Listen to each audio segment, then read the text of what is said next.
Hey, what's up, guys? It's me, Anthony Fantano, the internet's...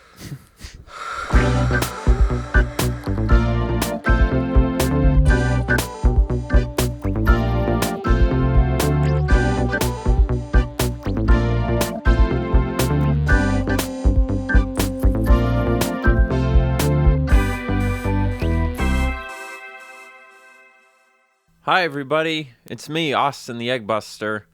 Welcome to VG Wham episode 5. If you've never watched VG Wham before, VG Wham is the show where we go on the digital stores, we look at what's been coming out recently, and we decide on one to buy and play. And that's the way it works. Just as a quick side note, this is going to be the last episode of VG Wham for a little while, because I have to... It's just, sometimes you have less money than you want, and you can't throw money down the drain on games. So thank you very much for putting up with and allowing me to make this show, especially if you are one of the people watching this early on Patreon.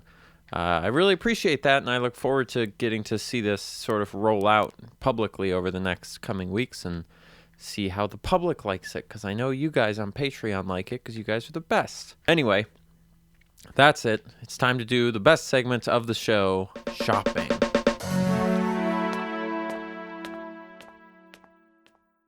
Okay, so I'm a little nervous because the first few games on the list this week are very expensive. Trying to pick something that we've never heard of. South Park's obviously out. We got this game called Gal Gun, which is a game about girls. Oh, it's a 3D game. Is this one of those games where the big ladies eat you? I've seen those videos online. If it was $10, yeah. $60? Firefighters, the simulation. This one, I'm very excited about this. In the past on the Switch shop, games that looked this low budget didn't have the audacity to be $40. Then, of course, you have Airport Fire Department, which is the sequel. Just in case that happens, which did happen the other week, I guess, didn't it? So, it's a first-person firefighting game. Does not look super fun. All right, what is this? The Way remastered. Yeah, this looks really neat. I really like the look of it. The remastered version of an award-winning platformer. I'm down with that. Let's put that on the list. Manticore: Galaxy on Fire. This is a 3D space shooter by the people at Koch Media. Target: Snotch. There he is. Snotch. I kind of like the idea of this game, but it also reminds me too much of that game we did on Random Steam Game Fun like 40 years ago. So I don't know. Maybe it's on the list. Maybe. Neo Atlas, $14.69. $50, but we shall make our very own map. Approve or disapprove. Choice means everything in this new world exploration simulation. Ooh. Shoot, this is $50, but I kind of want it. I don't know if I have that much money. You listen to the reports of admirals returned from their explorations and use them as the basis for creating a map. Oh man, that's so cool. I gotta put it on the list. I can't ignore that. That sounds too fun. I'll just steal from the bank. It's Spring Again, an educational game for children age 2 and up.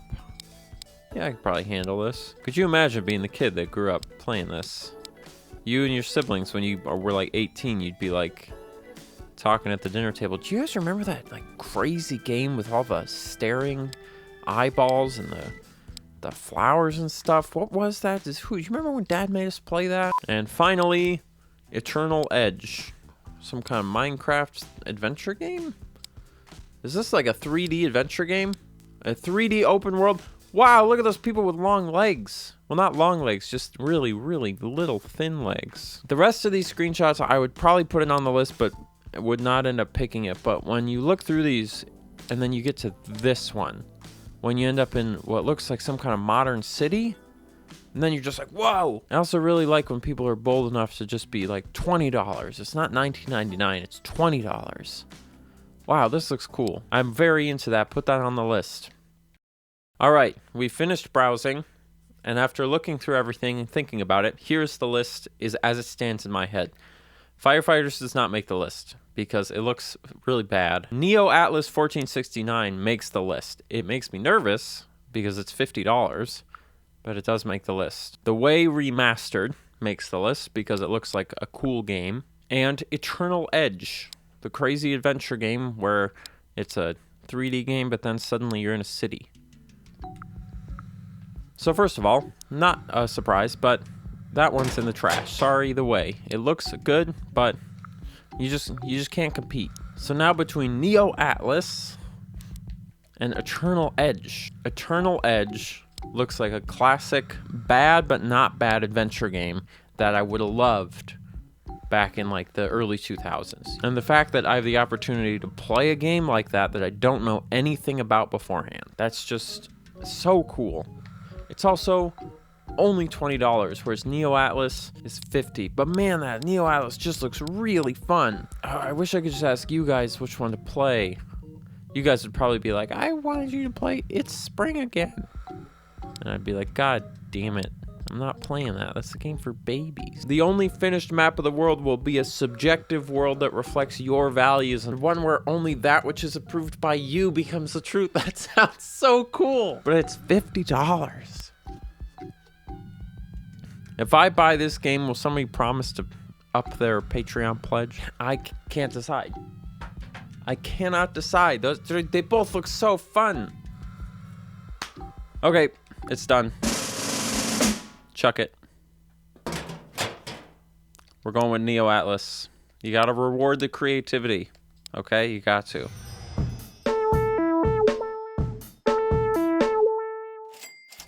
I struggle with people thinking I'm being sarcastic when I'm not. Alright, it's done. Neo Atlas 1469. A game I know zero things about. I'm very excited to take in my first impressions. Ain't no way the world can be round. That's how people talked back then. Good loading screen too, man. Look at that. They must have spent some money on this. They got that Bill Gates money. It's $2 billion for this one. $2 billion. Seemed like it wasn't, and then we saw that loading screen. All right, Portugal. Antonio Gomez. I saw this guy in the promotional art. June 20th, we left Lisbon for the African continent. Antonio's ship has gotten into a lot of trouble on his expedition, and he's coming home to Portugal. Pirates, it's the infamous Morgan. So this is where the diary ends, is it? I was right, it was a diary. Why is that guy so little? I'm not really sure what's happening yet. Okay, so this game is a little more complicated than the games that we've done in the past, so how about a little setup? The game opens up with some diary entries from a captain who we sent to Africa, and then he got attacked by pirates. Frankly, he was kind of asking for it at that point, and he got stranded on an island, and we haven't heard from him since, and we're all very sad about that, because he worked for our trading company, and now he might be dead. But he was trying to go steal. This is the world map of our 15th century world. Pretty small. As you can see, we don't have a clue. All right, I'm in control. I hope you understand what's going on now, because I don't. I'm just opening treasure chests on the map. I discovered the Arabian Nights. Got 10,000 gold for that. I stole 10,000 gold from the Arabians. I guess we're gonna find Stonehenge now. It's probably inside this treasure box. Yeah, I told you, I found Stonehenge. And now they want me to solve the mystery of Stonehenge? Do we even know the solution to that in 2018, the year of our Lord? I should Google that. Austin, do we know? We do not know who built Stonehenge, or rather, we do not know how they built Stonehenge, but somehow we know, or we think it took them 1,500 years to build, which is longer than anything that America has ever built. The dedication requires to build one thing, and it's not even that complicated of a thing. It was really heavy. Like, if my dad started building a set of Legos, there's no way I would still be building it tomorrow. Probably all of those things I just told you were made up. I didn't really look that hard. So what I've got to do... Okay, I get it. So I thought this game was going to be about sculpting the world, and maybe it is. But it's also about managing a trade organization, which weirdly is not disappointing and sounds kind of fun. So I'm going to establish a trade route where I trade... What? Help me out here. I'm so confused. Trade oak for paint? Am I allowed to trade other... I guess so. Here we go. Oak for paint. I've done it. Okay. London has barrels. As everybody knows, all my London friends say, I say, what should I see when I come to London? They go, barrels. All right, so if I trade my grapes for barrels, then I will have barrels and grapes. I'm not quite sure what... I don't quite have a handle on this game, I don't think. I do feel like I've been tricked into running a trading company because what I signed up for was a little more philosophical, a little bit more heady, and would stroke the ego of my personal beliefs. And so far, I've mostly been managing a company like Hamilton. Where should the grapes go? Who deserves the glass? Where are the spices? India. My grapes have arrived. I can now make wine. And now I can trade wine. Oh, so this is what caused colonialism to happen, because this guy just said, in exchange for exploring for us, anything you find is yours, because we own it and we give it to you. What do you mean, what if you find out that other people are there? Okay, I'm starting to get a handle on it a little bit. London has a big stock of barrels, 100%. I don't have very much wine, so I need to establish a trade route with London because I have a lot of grapes and London has barrels, so I got to establish a trade route with London to get the barrels, to get it back to Lisbon so I can make the wine, so I can get my stock of wine up so I can trade it for lead, because trading my wine for lead is, as you can see, very profitable. At some point, you are tasked as the leader of this trading company, much like the Christopher Columbus the Terrible, with making the decision of whether to go west to try and go around the globe, or to go east around Africa to get to India. One guy says the earth is round. The other guy says, you are crazy, there's waterfalls at the end of the earth. I know that because I saw Pirates of the Caribbean at World's End. This is cool because it makes me feel as though I'm sort of in charge of history, and I can decide whether to go, the way that Columbus did. No. Or I can go east around the coast of Africa like Vasco da Gama. He didn't make it to India though, but we will. So this is that famous moment where they said we need to get to India, so we're gonna go west instead of east. The world is a sphere. And then Miguel is like, no way.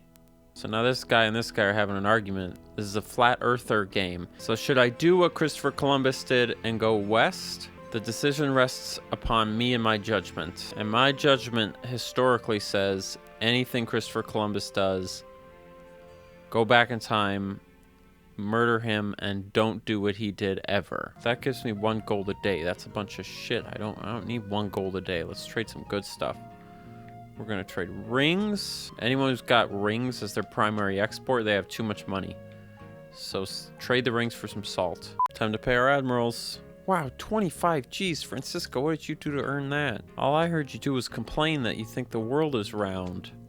You don't get paid to complain, Francisco. This does not seem like a good economic venture, given that the numbers are red. I don't know, what's the profit on my dolls for lead trade route? It sounds like a 1 gold per day. That's funny. At some point, once you've managed the company for long enough, they do let you go out and explore the world, which is what I signed up for. So you make money by doing all the trades for the grapes and the glass and the sulfur, or whatever you want to trade. And then you've got exploration fleets. I've only got 3 at the moment, but you take one of them and you draw a line into the clouds and send them off. When they're gone, you don't hear from them. They just disappear into the clouds and you don't get to know anything until they come back, which is cool because it's just like real life. I get to draw a line wherever I want to go. And I'm trying to get to India, which is probably like over here somewhere. And I'm here. So I could go this way. I could also go to the North Pole. I think for now, we'll generally sail around the African continent. But we'll also go a little bit west, see if we find anything sweet. We'll go out to there. How about that? How's that look? Pretty good? Off we go. All right, there he goes, off on his little adventure. Going into uncharted territory. I hope he doesn't die. And I guess while he's gone... Oh, he's gone. He disappeared onto the clouds. I thought I'd be able to watch. But I guess it's the 1400s, so he's just gonna have to send an email back. In the meantime, my wine thing is becoming kind of an issue. Because the guy who brings back the barrels to make the wine comes back every 150 days. But the guy who's leaving with the wine comes back every 40 days. And that is just a conundrum that the East India Trading Company cannot afford. So I gotta get more barrels. Look at that, 12 gold a day. What a profitable line. What a profitable line. I feel like Jeff Bezos. Open up a new thing in Atlanta, right? Okay, I know it when you watch it, you watching this probably think to yourself, this looks like the most boring fucking game anyone's ever made. But it's not. It is sort of fun. I think you have to be able to, because this is, I learned this in the interim here, this is a port of a PS1 game sort of that was only in Japan. It's very hard to find information about it because nobody cares about it and no one else is playing it except for me. But it's a port of a PS1 game, so there's a certain clunkiness that you have to be okay with. And if you are, I think it's pretty sweet. It's different. I like it when it's different. Stuff that's different is cool. That's why I gave him $50. I'm trying to justify it is what I'm doing now. Our explorer has returned. All right. Here's the time. We're learning the story of the exploration. They go and they go and they go. Mostly open water. I knew I was sending them out to open water. That was kind of on purpose. We discovered a school of tuna swimming at incredible speed. That's pretty cool, dude. I hear a sailor shout and see the water swell in his direction. A kraken? You saw a kraken? Wow, I can't believe they met a kraken. That's crazy, man. I approve. Oh man, I just created a kraken. Trade some grapes to Bristol, so that Bristol can then give the grapes. No, that doesn't make sense, because the grapes are going to take... I might as well just bring the grapes to London. Managing a trade company is just the hardest. Once again, Antonio has returned from an expedition a lot sooner than I wanted him to. What's going on, Antonio? Did you get spooked by some pirates again? Do I have to give you some machine guns? Yeah, Antonio got attacked by pirates again and he got spooked. Antonio, I just want you to get to south of the South Pole. He just doesn't, maybe he secretly doesn't want to go there because he's afraid of the cold. So he keeps making up stories like, oh, we ran into pirates, but they let us go without killing us. What do you ran into pirates and they didn't kill you? Is that what you're trying to say?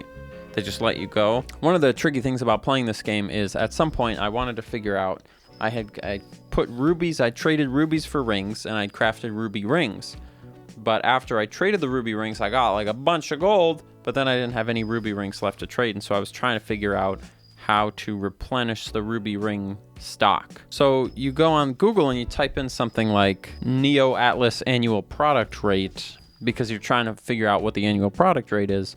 And then you get these like articles that say like qualitative data analysis, proprietary Atlas technology, real gross domestic product at market prices decreased by 1 point. Takes you back, and I thought this was impossible now. I didn't think you could get this in 2018, but at the moment I'm in a position, just like if I was 5 years old on the playground, where the only way I'm going to learn about the game is by talking to my friends who have figured out other things about it, you know? None of my friends are playing it, but maybe one of you guys will, and then you can help me. All right, I've got a couple more hours tagged into this game now, or about 2 more hours, 3 more hours onto it from where I was last time I filmed. I still feel like I'm really bad at it. You know, ships are like $18,000, and the king keeps coming and saying like, well, it doesn't seem like you're doing great, my squire, whatever. And all of the trade routes combined, I think I make like 800 gold a year. But check this out. This is how much, now that I'm looking at it, I feel like a real idiot. That's how much of the world that I've uncovered. But all told, most of the things I've tried to do have like failed really bad. All right, I've uncovered a little bit of land. That is a flat northern border. Can that even happen in real life? That must be some sort of continental shelf. That's some evidence that there was some kind of earthquake. Yes, I do approve of this. I like that thing. It looks like a Super Smash Brothers stage. Let's explore this new island that I've unlocked. We got a treasure chest on it, which is one of the best parts of the game. Free loot boxes. Can you believe it? Wait, did that just say Atlantis? Is this Atlantis? What? I just found the Atlantis. And it's not even underwater yet. 500,000 gold from the king. What a generous man. Monarchy ain't so bad after all. Someone call the president. We've got a new plan for America. And I like this idea of, it's not as exciting as it seemed like it would be, because it's less them coming to you and saying, hey, the world is made out of pajamas, and you going, yes.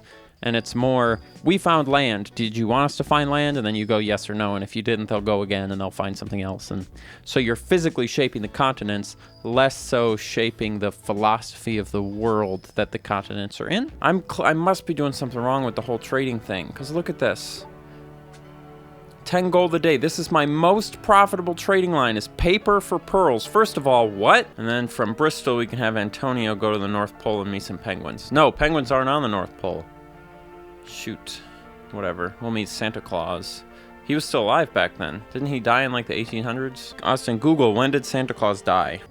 Oh my god, Santa was found dead. Oh, in 343 AD. Diamonds! Oh, this never went anywhere well, IRL. But I definitely am gonna trade some diamonds. We'll trade them using the new ship we bought, the extra fast one, which is cool. And we're gonna trade diamonds for, what do we think? Diamonds for salt? Wow, 137. Oh my god.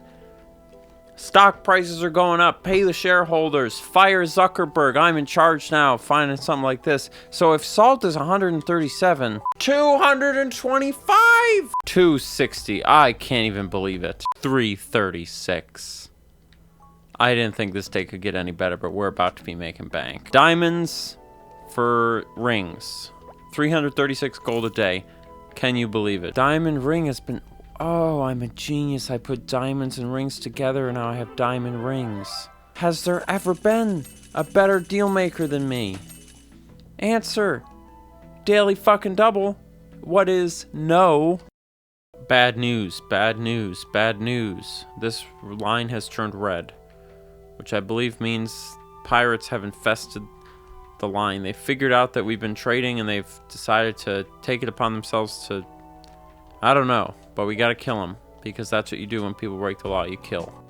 You know, I stopped playing this and started editing all this footage together. Started filming this bit, and I've continued to play. I don't know if I've owned the game long enough to tell me how many hours I put into it, but I've continued to play Neo Atlas and been having a lot of fun with it, because it's one of the games where you get to see numbers get bigger, and seeing numbers get bigger can be very satisfying if you're a certain type of person, like somebody who likes Destiny, for example. It's also fun to watch all your little boats go between one port and another. It's also fun to adjust the trading company of the 1400s to primarily focus on the economic growth of places like Africa and India instead of Europe, because they dropped the fucking ball the first time, ruined the world kind of in a way. They should have gave more... never mind, you know? I always go on these rants, and I know there's going to be someone in the comments who's just like, you stop with that stuff that you do. Not something that needs to be talked about on a video game show. Or maybe it is.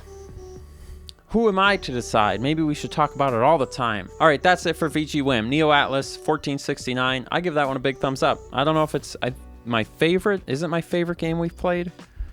Boy, because I'm taking a break now, I want to do like a retrospective.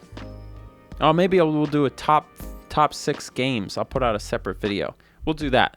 We'll do that. In the meantime, I hope you enjoyed this episode of VG Wham. Thank you for, again, I know I said it at the beginning, but thank you for letting me make it, because I know sometimes it's a little bit of a commitment to see somebody who makes one thing you really like, try to make something else and try to make you like that. And it's a lot of work to like something sometimes, so thank you if you do like it, and if you, or at least if you tried to like it, that means a whole lot to me. If you are not watching this on Patreon, if you're seeing this on YouTube publicly, you are more than welcome to join the little Patreon family and see some of this stuff before it comes out, see some exclusive videos, join a Discord chat that's only for me and the Patreons. If you don't want to do that, just stay frosty, stay chill. I don't know. Be good, and if you're not good, let me know and we can talk about it if you want. I'm not that good of a talker. You can probably guess that by the fact that this ending is still going on, so we're done. Thank you. Follow me on Twitter. Follow me on Snapchat. Follow me on Instagram. Thanks for watching VG Wham. It's a great show. You're great. I'm great. Bye-bye.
Can Santa die?